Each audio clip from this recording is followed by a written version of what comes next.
Welcome to a new episode of Is It What It Seems or Is It Anything Else? I am Jorge Dardi as your host, and today I invite you on a very special adventure. In this episode, we step into the endless snowfall of the Eternaut. It is more than science fiction, it is a powerful metaphor of resistance and, of course, unity. Join me as we dive into its mysteries and hidden messages, uncovering lingering secrets. Take a cup of coffee, close the window, and let the snow fall. Our journey through reality, myth, and science fiction starts now. Beyond the tremendous effort behind the production, the shoot itself lasted about 7 intense months, covering 148 full days of filming.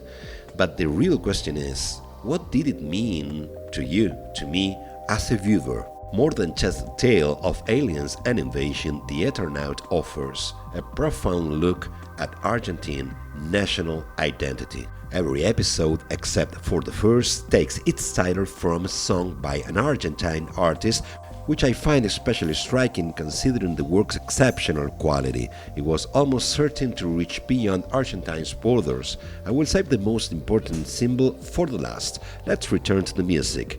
So the question is, who are the artists behind the songs that gave their titles to episodes 2 through 6? Episode 2, Salgan al Sol, Out into the Sun, by Billy Bond y La Pesada del Rock and Roll, which was an Argentine rock band from the 70s. Episode 3, El Magnetismo, Magnetism, from the Argentine rock group Él Mató a un Policía Motorizado. Episode 4, Credo, Creed. The episode takes its name from the song from Mercedes Sosa, one of the Argentine's most powerful and emblematic voices. Episode 5, Paisaje, Landscape, inspired by the song made famous by Gilda, an icon of Argentine cumbia. The song was originally composed and sung by Italian artist Franco Simone in 1979 on his album Paisaggio, which became a huge hit across Latin America, especially in Argentina, and was later interpreted by Gilda and Vicentico. Beyond the finale, songs by Manal appear in 2 key moments in episode 1, Noche de Truco, Truco, Nights. Juan Salvo sings No Pibe inside a car, marking the first connection with 17th Argentine rock. Then in episode 6, Jugo de Tomate Frío, Cold Tomato Juice, also by Manal, the song plays during a high-intensity scene just before the train impact as cars begin to fly through the air. And it doesn't stop there. Throughout the series, we hear music from other legendary Argentine artists, people who branded the nation's culture in fire and iron. Papo, Pescado Rabioso, and more. Needless to say, Truco, the traditional card game, carries deep national symbolism. Nearly every Argentine has lived a stage of life where Truco became the excuse to gather with friends, parents, relatives on lazy Sunday afternoons or pizza nights. But Truco is more than just the game itself. It is a bridge back to those intense moments that shaped our lives, a reconnection with our roots. And I could say that in a world determined to make us forget where we come from, Truco is like going back home. For me, it goes back a Sunday afternoon in the Lanús neighborhood when my parents and their friends played Truco from 3 o'clock right after lunch until well into the night. Yes, I know, I can see your expressions at this moment, and I guess you want me to teach you how to play Truco. Is that correct? Okay, let's roll.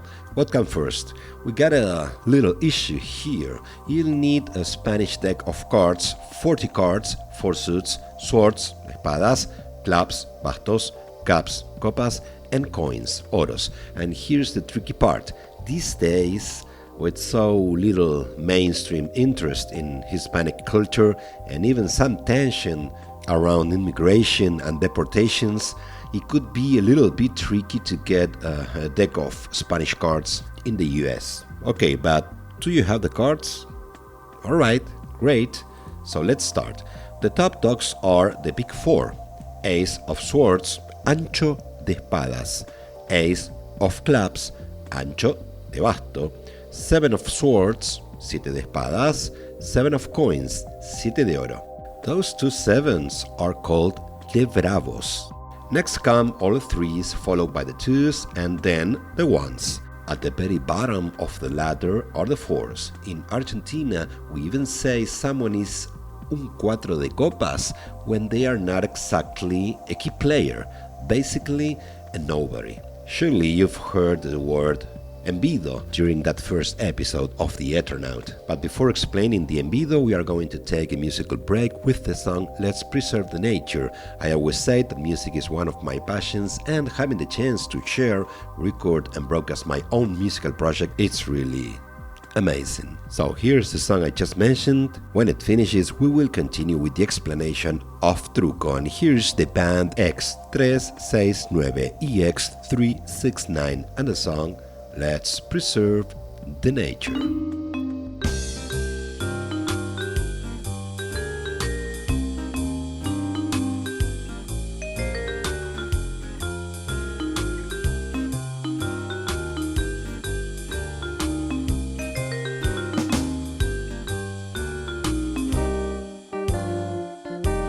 It's really great, this planet is magic, it is our home, the place where we live. So let's do something to preserve the nature. So let's do something, it will be too late for millions of children and the future, the face, the fields, the stars, me and you, the highest mountains, the sky all blue, our children's faces, a savage bird. If we do nothing, we'll all disappear.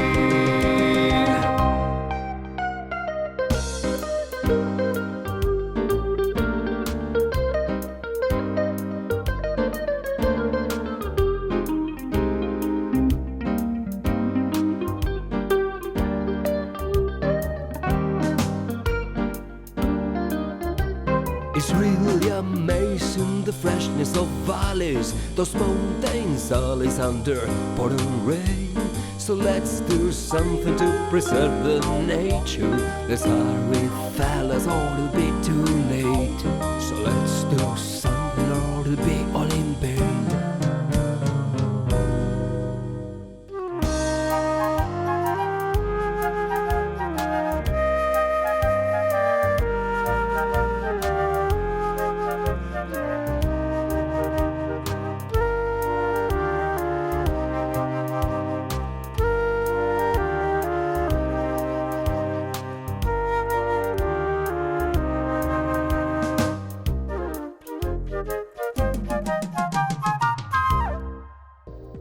Okay, here we are again, and if I remember correctly, I have to explain what the Envido is, right? What is Envido? Well, when you have two cards of the same suit, swords, coins, caps, or claps, you add their face values. For example, a 3 and a 5 give you 8. To that total, you add 20, so now you have 28. That's the Envido. One player sings Envido, that's what we call it. Declaring it, right? Okay, we say sing it. The other can answer no quiero, I don't want it, or quiero, I want it, or even push back with dijiste envido, you said envido, which doubles the bet to what we call envido, worth 4 points if you win. The challenger can keep going with real envido, and in the most extreme case, falta envido. Falta envido is basically a bet for almost the whole game, specifically for as many points as your opponent still needs to reach the winning total. Because of that risk, you only call falta, and yes, we say sing the falta, even though we are not actually singing, when you have at least 31 points. You could bluff with 25, it's okay, but if the other side says quiero and accepts, you will probably lose. Okay, and now the truco itself. This is where the real bluffing begins. After the envido round, we move on to the truco.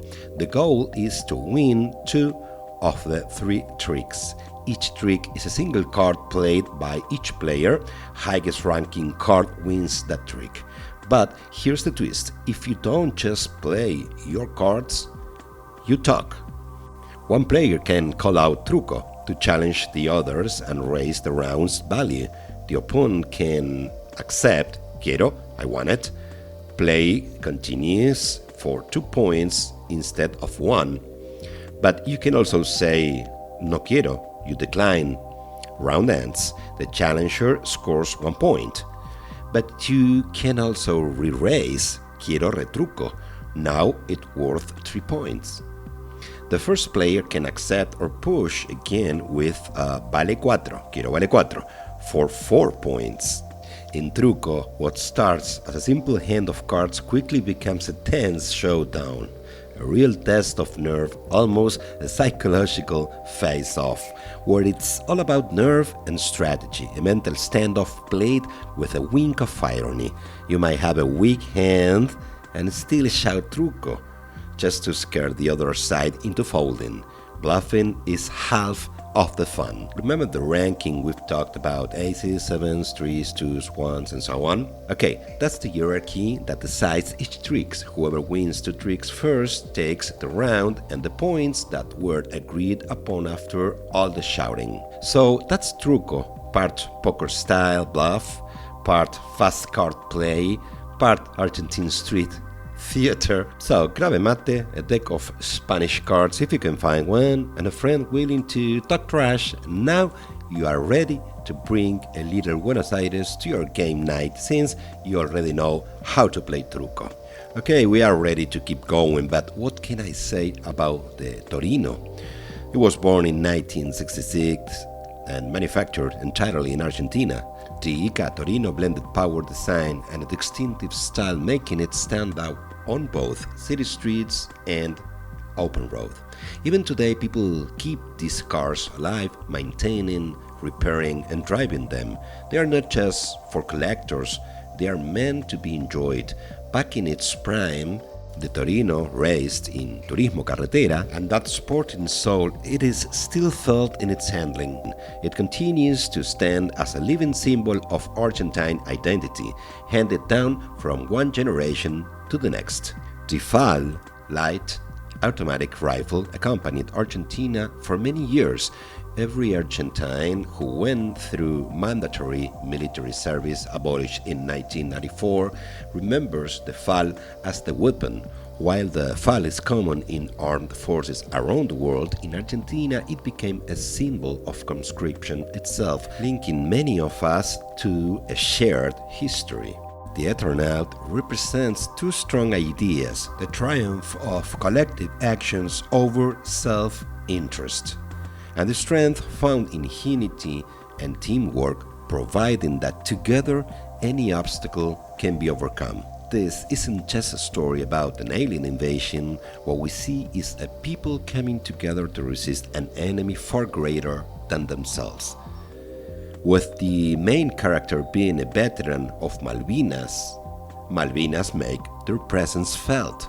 The series doesn't shy away from it, directly incorporating the conflict into Argentine's story of struggle and resistance. It is an especially powerful symbol, one that goes beyond politics and ideology. In that moment, there is only a single unifying emotion. Courageously and effectively, the series brings the Malvinas War to the forefront. If the aim was to share that history with the world, I believe it succeeds completely and forcefully. But beyond that purpose, it naturally stirs the Argentine collective memory, evoking images and figures from that era. Whether intentionally or not, the Eternaut shines a light on a crucial chapter in the nation's history. The alien invasion is just a metaphor, a way to talk about resistance to any form of oppression or domination, even from global powers. In a country accustomed to immense challenges, that sense of resistance is visceral. The series captures the feeling of being cornered by a far larger enemy, yet refusing to surrender. It is remarkable how a story of this type, full of aliens and action, can be so deeply connected to Argentine reality here. Science fiction isn't mere fantasy, it is a way to connect with our values, our history, our identity, and our determination not to submit to imposed authority. The collected hero, the strength in us. This symbol is vital throughout the series. One of the most powerful messages of the Eternaut is that the hero, it is not a lone savior with special powers. The hero is the group itself, a community that comes together supporting one another in the face of danger. This breaks from the classic lone hero model so common in films and TV. Here, ordinary people, without grand gestures, through small, everyday actions make the difference. Beyond Juan Salvo's leadership, unity itself generates the strength, turning the old saying into reality: unity makes strength.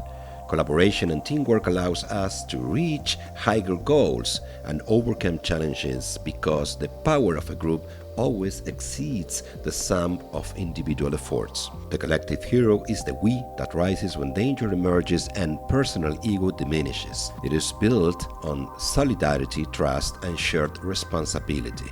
Everyone contributes what they can. The caretaker, the organizer, the one who dares to venture outside. And even if today it might seem that idea has been lost, I can affirm that solidarity remains part of the Argentine essence. No one is a solitary hero, just many people pursuing the same objective. I am George Dardias, and that's our journey through the Eternaut today. The series offers countless symbols, but for me, it delivers one message, loud and clear. Please remember. And to finish, we close with the powerful song Hey You, Mr. President. Thanks for listening and stay curious.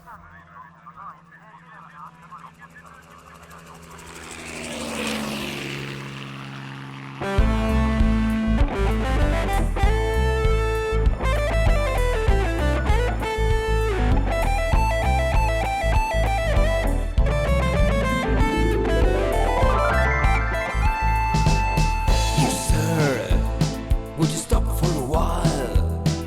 What goes around comes around. Don't push us into your crimes. If you bite, and I'll bite you back, and all the world will end up hurt.